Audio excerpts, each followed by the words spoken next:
اعوذ باللہ من الشیطان الرجیم بسم اللہ الرحمن الرحیم وَلَئِن سَأَلْتَهُمْ لَيَقُولُنَّ إِنَّمَا كُنَّا نَخُوضُ وَنَلْعَبُ قُلْ أَبِاللَّهِ وَآيَاتِهِ وَرَسُولِهِ كُنْتُمْ تَسْتَهْزِئُونَ لَا تَعْتَذِرُوا قَدْ كَفَرْتُمْ بَعْدَ إِيمَانِكُمْ إِن نَّعْفُ عَن طَائِفَةٍ مِّنكُمْ نُعَذِّبْ طَائِفَةً بِأَنَّهُمْ كَانُوا مُجْرِمِينَ۔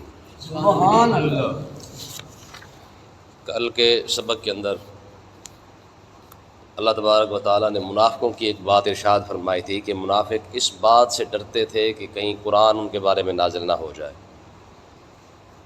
تو اللہ تبارک و تعالیٰ نے ارشاد فرمایا تھا کہ مذاق بھی تم کرو اور ڈرتے بھی ہو، تو پھر اگر ڈرنا ہی ہے تو پھر سیدھا ایمان لے آتے۔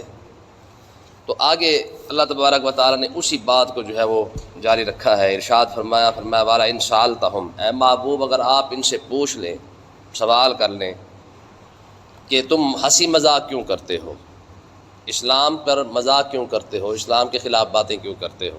ہوا یہ کیونکہ غزوہ تبوک کی بات تھی، تو غزوہ تبوک کی طرف جاتے ہوئے کچھ منافق ساتھ ہی تھے، تو وہ آپس میں کہنے لگے جی یہ جو 30,000 کا لشکر لے کر محمد عربی صلی اللہ علیہ وسلم جا رہے ہیں، یہ سمجھتے ہیں کہ شاید یہ بادشاہ سے جیت جائیں گے، رومیوں سے جیت جائیں گے، کہاں لاکھوں کا لشکر اور کہاں یہ 20-25,000 30,000، یہ سمجھتے ہیں کہ یہ جیت جائیں گے۔ تو 3 قسم کے منافق تھے، تو 2 تو یہ باتیں کر رہے تھے کہ یہ مسلمان سمجھتے کہ یہ جیت کر واپس آئیں گے، ایک جو ہے گروہ جو ساتھ تھا، کچھ لوگ ساتھ تھے، وہ بات تو کوئی نہیں کرتے تھے لیکن ان باتوں پر ہنستے ضرور تھے، یعنی ان کی ہاں میں ہاں ملا رہے تھے۔ آقا علیہ الصلوۃ والسلام نے ان تینوں گروہوں کو، تینوں کو لوگوں کو بلا کے ارشاد فرمایا کہ تم یہ باتیں کر رہے ہو۔ کہنے جی نہیں اسی تو ویسے سفر کرنے واسطے کر رہے ہیں، سفر کٹ جائے گا، ٹھیک ہے اب اندازہ کریں۔ کہتے جی ہم نے صرف محض سفر کرنے کی خاطر ہمیں گپ شپ لگائی ہے، باقی ہماری کوئی ایسی ویسی نیت نہیں تھی، ہم تو آپس میں صرف گپے لگاتے جا رہے تھے، چلو بھی سفر کٹ جائے گا۔ تو اللہ تبارک و تعالیٰ نے اب اس کا جواب دیا ہے، محبوب وَلَئِن سَأَلْتَهُمْ، اگر آپ ان سے پوچھ لینا کہ تم اسلام کے خلاف باتیں کرتے ہو کہ جناب یہ جیت کے واپس آئیں گے، مسلمانوں کے خلاف باتیں کرتے ہو، تو یہ کیا کہیں گے؟ لَيَقُولُنَّ، یہ ضرور یہ بات کریں گے، إِنَّمَا كُنَّا نَخُوضُ وَنَلْعَبُ، ہم تو خام خاصی مذاق کر رہے تھے، یہ تمہاری ہنسی مذاق ہو رہی ہے۔ تو اللہ تبارک و تعالیٰ نے ارشاد فرمایا قل، اے محبوب آپ ان کو فرما دے، اب اللہ ہی رہ گیا ہنسی مذاق کرنے کے لیے، وآیات ہی، اللہ کا قرآن رہ گیا ہنسی مذاق کرنے کے لیے۔ یار دیکھیں انہوں نے باتیں کیا کی، جب یہ کہا تھا کہ مسلمان جو ہے وہ وہاں پہ جا کے یہ سمجھتے شاید یہ جیت جائیں گے، تو اللہ تبارک و تعالیٰ نے ارشاد فرمایا یہ تم مسلمانوں پر بات نہیں کر رہے، تم اللہ اور اللہ کی آیتوں پر، قرآن پر باتیں کر رہے ہو، اور صرف قرآن پر بات نہیں کر رہے، ورسول ہی، اللہ کے رسول پر تم باتیں کر رہے ہو۔ بات کہاں سے چلی اور کہاں تک جا پہنچی ہے، یعنی اللہ تبارک و تعالیٰ نے ارشاد فرمایا قل اب اللہ وآیاتہ ورسولہ، اے محبوب آپ ان کو فرمائیں اللہ اور اللہ کی آیتیں، قرآن اور اللہ کا رسول، کنتم تستہزئون، تمہیں مذاق کرنے کے لیے بھی یہی چیزیں ملی ہے، اور رب کے بارے میں تم مذاق کرتے ہو، رب کے رسول کے بارے میں مذاق کرتے ہو، رب کے قرآن کے بارے میں مذاق کرتے ہو۔ مسلمان اپنے لیے تو نہیں جا رہے، مسلمانوں کا تو مقصد ہی اللہ اور اللہ کے رسول کا نام کو بلند کرنا ہے، کلمۃ اللہ العلیٰ کا مقصد ہے کہ اللہ تعالیٰ کا نام بلند ہو جائے۔ مسلمان تو جہاد کرنے جا رہے ہیں، تو تم مذاق کرنے کے لیے بھی تمہیں مسلمان ہی مل گئے تھے، اللہ اور اللہ کا رسول ہی مل گیا ہے۔ اب اس آیت سے اندازہ لگا کہ جو دن رات اسلام کا مذاق اڑاتے ہیں، یہ اگر منافق ہے تو یہ آج جو دن رات اسلام کے خلاف باتیں کرتے رہتے ہیں، یہ کیسے بچ جائیں گے؟ پھر وہ مسلمانوں کا مذاق اڑانے پر، جہاد پر جاتے ہوئے مسلمانوں کا مذاق اڑا، تو اللہ نے ارشاد فرمایا تم میرا مذاق اڑا رہے ہو، تم میرے قرآن کا مذاق اڑا رہے ہو، حکم تو میں نے دیا ہے نا کہ جہاد کرنا، تم نے جاؤ۔ تو آج کا جو مسلمان اگر کوئی اسلام کے خلاف بات کر رہا ہے تو وہ صرف اسلام پر بات نہیں ہو رہی ہے، بات قرآن تک جا پہنچتی ہے، پھر قرآن سے آگے پھر رب تک بات جا پہنچتی ہے۔ دیکھیں نا جی، کوئی کسی کے نوکر کو گالی دے دے تو نوکر کو گالی نہیں ہوتی ہے، حقیقت وہ مالک کو گالی ہوتی ہے۔ لگل کہتے ہیں نا کہ جناب تو نے مطلب میرے نوکر کو گالی نہیں دی، تو نے مجھے گالی دی ہے۔ تو یہی بات ہم بار بار سمجھاتے ہیں کہ قرآن کو اگر ہم سمجھ لیں تو ہم بچ جائیں گے، تو یہ قرآن کا فیصلہ ہے۔ میں کہ جو شخص مسلمانوں پر بات کر رہا، مذاق کیے تو مسلمانوں کے ساتھ، میں تم نے مسلمانوں کے ساتھ مذاق نہیں کیا ہے، مسلمانوں پر باتیں نہیں کی، تم نے اللہ اور اللہ کی آیتوں پر مذاق کیا ہے، اور اس کا نتیجہ کیا نکلا ہے ذرا وہ بھی دیکھیں۔ فرمایا لا تعتذروا، میں آپ بہانے نہ بناؤ، یہ جو تم بہانے بنا رہے نہیں، اسی طرح سے گپ شپ کر رہے سا، آج بھی لوگوں کے پاس دیکھ لیں گپ شپ لگانے کے لیے اسلام ہی ہے. ٹھیک ہے, ہوٹل پہ بیٹھیں گے تو اسلام کے خلاف باتیں, 4 بندے اکٹھے ہو جائیں گے اسلام کے خلاف, لو جی مولوی نے اس طرح کر دیا, لو جی فلانی گالے میں ہو گئی, لو جی فلانا کچھ انج ہو گیا. ٹھیک ہے, تو کل اگر منافق بیٹھ کر اسلام کے خلاف باتیں کرے, اس کو ٹائم پاس کہیں, آج کا مسلمان بھی ہوٹل پہ بیٹھ کر ٹائم پاس کرنے کے لیے اسلام کے خلاف ہی تو باتیں کر رہا ہے. تو اللہ تبارک و تعالیٰ نے ارشاد فرمایا لا تعتذروا, فرمایا اب بہانے بنانے کی اجازت نہیں ہے. کیوں؟ قد کفرتم بعد ایمانکم, تم ایمان لانے کے بعد کافر ہو چکے ہو. اب اسے مسئلہ سمجھے. فرمایا کہ مسلمان منافقین نے کلمہ پڑھا تھا, لیکن اللہ تبارک و تعالیٰ نے ارشاد فرمایا تم ایمان لائے تھے, لیکن میرے نبی پر بات کرنے پر, مسلمانوں کے خلاف مذاق کرنے پر فرمایا لا تعتذروا قد کفرتم بعد ایمانکم, تم ایمان لانے کے بعد کافر ہو چکے ہو. یار کتنی بڑی بات ہے, کوئی سوچ سکتا ہے اس کے بارے میں کہ ایمان لانے کے بعد بندہ کافر ہے؟ اور آج یہ مسئلہ بھی سمجھ لیں کہ ایمان لانے کے بعد بندہ کافر ہو سکتا ہے. جو لوگ کہتے ہیں نا جی نہیں انی جی گل نہ کچھ بھی نہیں ہوندا, میں تو آپ کو پہلے بھی اس کی مثالیں دیتا رہتا ہوں کہ انی جی گل نال کتنا کچھ ہو جاتا ہے. آپ دیکھیں نا, موٹی سی مثال ہے کہ رشتہ حرام ہی ہوتا ہے, لڑکے کا بھی لڑکی کا بھی, دونوں بالغ بھی حرام ہو چکے ہیں, حرام ہے ایک دوسرے کے لیے, دیکھنا بھی جائز نہیں ہے. 3 لفظ ہی تو بولے ہیں قبول والے. 25 سال کا جو رشتہ تھا, جو حرام رشتہ تھا, ٹھیک ہے جی, ایک دوسرے کو دیکھنا بھی جائز نہیں تھا, صرف لفظ 3 بولے قبول کے, حرام رشتہ حلال ہوا کہ نہیں ہوا؟ سبحان اللہ. کہتے ہیں نا جی انی جی گل نہ کچھ, یہ انی جی گل ہی ہے.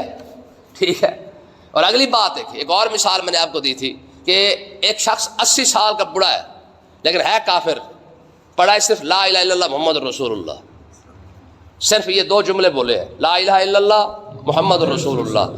80 سال کے گناہ معاف ہو گئے ہیں, اب نیک بھی بن چکا ہے, مسلمان بھی ہو چکا ہے, جنت کا حقدار بھی بن گیا ہے. سبحان اللہ. صرف اتنی سی بات ہی تو کی ہے. ٹھیک ہے, اور اب 80 سال کا مسلمان ہو اور اسلام کے خلاف تھوڑی سی بات کر دے, ٹھیک ہے, تو کیا خیال ہے کہ جب کافر 80 سال کا ہو کلمہ پڑھے تو مسلمان ہو سکتا ہے, تو مسلمان اگر 80 سال کا ہو کر اسلام کا مذاق کرے وہ کافر نہیں ہو سکتا؟ ٹھیک ہے نا جی. تو اس لیے نہیں, یاد رکھے کچھ لوگوں کے دماغ کے اندر یہ بات ہوتی ہے کہ جی صرف زبان والی گل کر رہے سی, سارے دل تک ایسی گل ہی نہیں سی. تو یہ بھی تو زبان سے ہی کہہ رہے تھے کہ مسلمان کبھی کامیاب ہو کے نہیں آئیں گے, تو اس کا مطلب یہ کہ خالص صرف دل کے اندر ایمان ہونے سے بات نہیں بنتی ہے.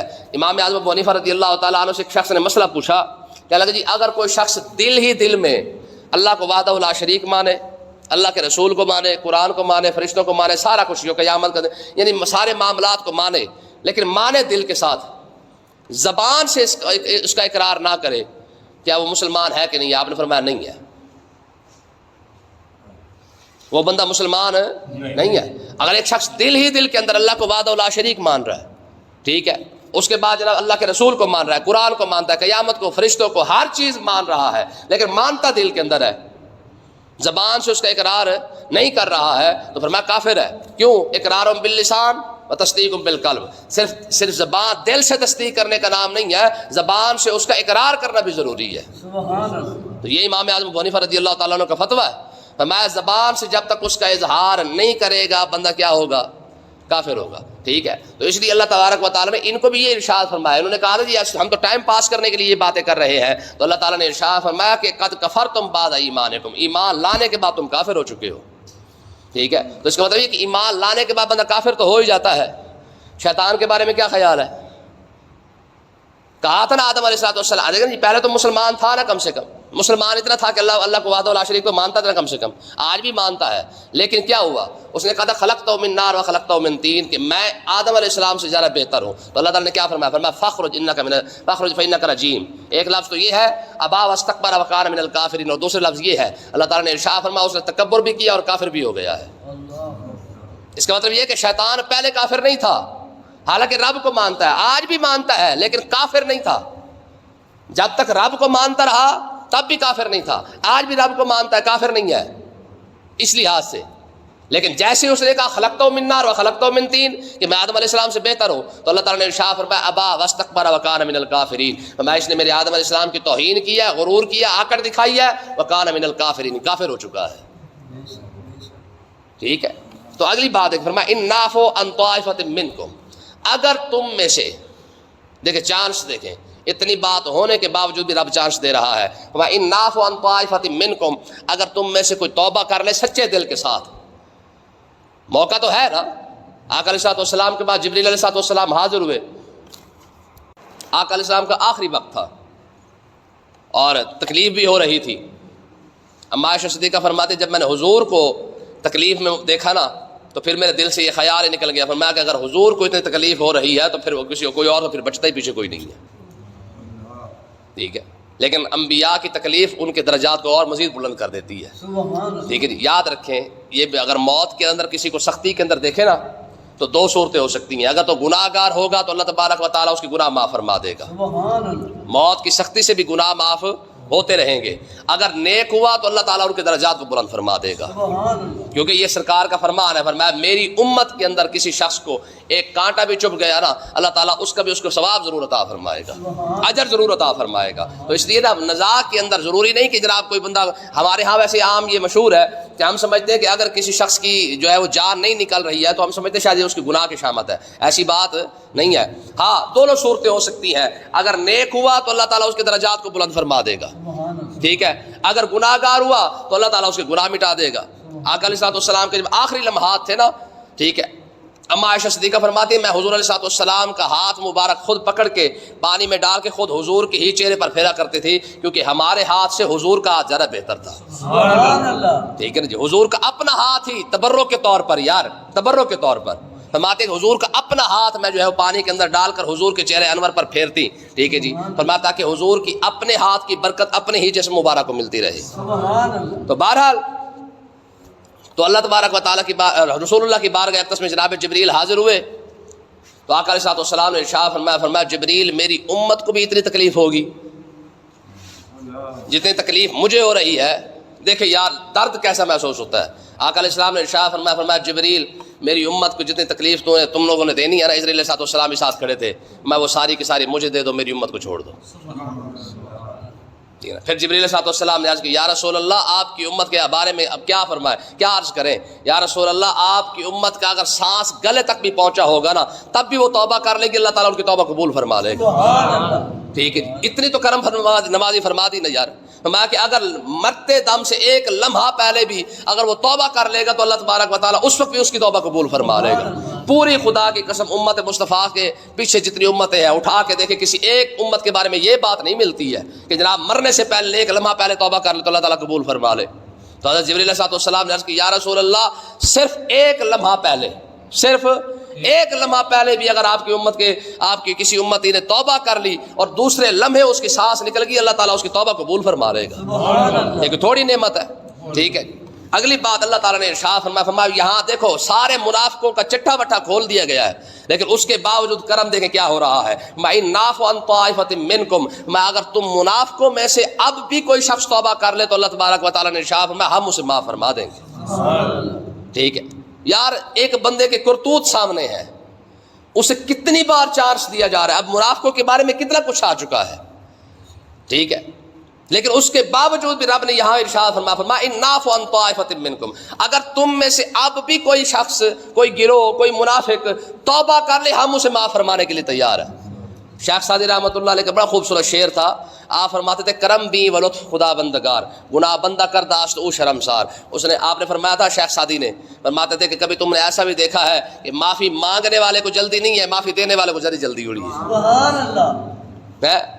جس کو معافی کی ضرورت ہے وہ نہیں مانگ رہا ہے، ہاں معافی دینے والا. حدیث پاک ہے نا، فرمایا ہر رات جب بندے سو جاتے ہیں نا وہ پہلے آسمان پر اپنی شیان شان جو ہے وہ جلوہ گر ہوتا ہے اور وہیں سے آواز لگا کے کہتا ہے کوئی بخشش مانگنے والا، ہے کوئی رزق مانگنے والا، ہے کوئی بیماری سے نجات مانگنے والا. یار بندے سو رہے ہیں، جنہیں مانگنا چاہیے تھا وہ سوئے ہوئے ہیں. ٹھیک ہے، جو ہر لحاظ سے بے نیاز ہے، ہر لحاظ سے بے پرواہ ہے، وہ آپ آواز لگا رہا ہے اوے کوئی مانگ لو مجھ سے، وہ کوئی مجھ سے بیماری سے نجات مانگ لو، مصیبت سے نجات مانگ لو، روزی مانگ لو، بخشش مانگ لو، کچھ نہ کچھ تو مجھ سے مانگو. کتنی بڑی یار عجیب بات ہے. جنہیں ضرورت تھی وہ بے پرواہ ہو کے سوئے ہوئے ہیں، اور جو ہر لحاظ سے بے پرواہ ہے وہ آپ آوازیں لگا رہا ہے. اب یہاں پہ وہی بات ہو رہی ہے، فرمایا ان نعفو عن طائفۃ منکم، فرمایا اگر اب بھی تم میں سے کوئی منافق توبہ کر لے تو کیا کریں گے، ہم معاف کر دیں گے. ٹھیک ہے، یہ دیکھیں آج قرآن کی یہ آیتیں نازل ہوئی ہے، آج قرآن موجود ہے اور یہاں اعلان کیا جا رہا ہے تم مجھ سے معافی مانگ لو میں معاف کر دوں گا. اللہ بھی معاف کر دے گا، اللہ رسول معاف کر دے گا. لیکن کل یہی لوگ یار جب قیامت کے دن کھڑے ہو کے معافی مانگیں گے، جتنی مرضی معافی مانگتے رہے، کل کیا بنے گا؟ کل تو کچھ نہیں ہوگا نا. تو اس کا مطلب یہ ہے کہ انسان کی زندگی کے اندر کتنا بڑا چانس ہے کہ اگر چاہے تو معافی مانگ کر آج بھی اپنی آخرت سنوار سکتا ہے. کل جب کیا ہوگا؟ قرآن مجید کہتا ہے لیست التوبۃ للذین یعملون السیئات حتی اذا حضر احدکم الموت. مرنے کے بعد تمہاری توبہ کون قبول کرے گا؟ جب تم مرنے کے قریب آگے پھر تمہاری کون سی توبہ ہوگی؟ ہاں نعذب طائفۃ، فرمایا کہ ہم تم میں سے تمہیں معاف کرنے کے لیے بھی تیار ہے، لیکن اگر تم میں سے کسی نے منافق نے توبہ نہیں کی تو پھر ہم اسے عذاب بھی ضرور دیں گے. ہاں خالی بات رحمت کا مطلب یہ تھوڑی ہے کہ ہم تمہیں چھوڑ دیں گے. ہاں ایک یہ کمزوری نہ کوئی سمجھے کہ رب رحیم ہے آپ ہی معاف فرما دے گا. فرمایا دونوں باتیں ہیں، فرمایا ان نعفو عن طائفۃ منکم، تم توبہ کر لو ہم تمہیں معاف کرنے کے لیے تیار ہیں. لیکن اگلی بات فرمایا کہ اگر تم نے توبہ نہ کی، تم سیدھے راستے پر نہ آئے، نعذب طائفۃ، تو باقی جو بچ جائے گی ہم ان کو عذاب بھی ضرور دیں گے. تو یہ بھی ان لوگوں کے لیے بڑی نصیحت ہے جو شخص کہتے ہیں، جو ہر وقت یہ کہتے ہیں رب آپ پہ بخشے گا رحم کر دے گا. تو اللہ تعالیٰ نے دونوں باتیں ارشاد فرما دی. فرمایا کہ رحم صرف اس صورت میں ہے جب بندہ رب کی بارگاہ میں آ جائے. ٹھیک ہے جی، جسے آپ رحمت کی ضرورت نہیں ہے نا، نعذب طائفۃ، فرمایا پھر ہمیں بھی ضرورت نہیں ہے، پھر ہم بھی اسے عذاب ضرور دیں گے. بِأَنَّهُمْ كَانُوا مُجْرِمِينَ، کیونکہ یہ مجرم لوگ تھے یا مجرم لوگ ہیں جو توبہ ہی نہیں کرتے ہیں. دیکھیں نا جی قرآن مجید کی آیت ہے، فرمایا مَن لَّمْ يَتُبْ فَأُولَٰئِکَ هُمُ الظَّالِمُونَ، جو توبہ نہیں کرتے وہ ظالم ہے. حالانکہ ہونا یہ چاہیے تھا کہ جو گناہ کرتا ہے وہ ظالم ہے. ہونا تو یہ چاہیے کہ جو شخص گناہ کر رہا ہے وہ ظالم ہے، لیکن رب نے گناہ گار کو ظالم نہیں کہا، توبہ نہ کرنے والے کو ظالم کہا. فرمایا ظالم گناہ ہو گیا نا تجھ سے، نافرمانی ہو گئی ہے نا، لیکن اب کیا کر؟ فرمایا من لم یتب فاولئک هم الظالمون، توبہ کا دروازہ کھلا ہے، مار کے توبہ ہی کر لے کم سے کم. والذین اذا فعلوا فاحشۃ او ظلموا انفسهم ذکروا اللہ. فرمایا کچھ لوگ ایسے بھی ہیں اگر ان سے کوئی زیادتی ہو جاتی ہے، گناہ ہو جاتا ہے تو کیا کرتے ہیں؟ فرمایا ذکر اللہ، اللہ کا ذکر کرنا شروع کر دیتے ہیں. پھر اب کیا کرتا ہے؟ فرمایا فاستغفروا لذنوبہم، اللہ تعالیٰ ان کے گناہ معاف فرما دیتا ہے. اس لیے تو سرکار نے ارشاد فرمایا کہ تم سے کوئی گناہ ہو جائے ساتھ کوئی نیکی کر لیا کرو، کیونکہ اس گناہ کو وہ نیکی مٹا دے گی. اللہ پاک سمجھنے کی توفیق عطا فرمائے.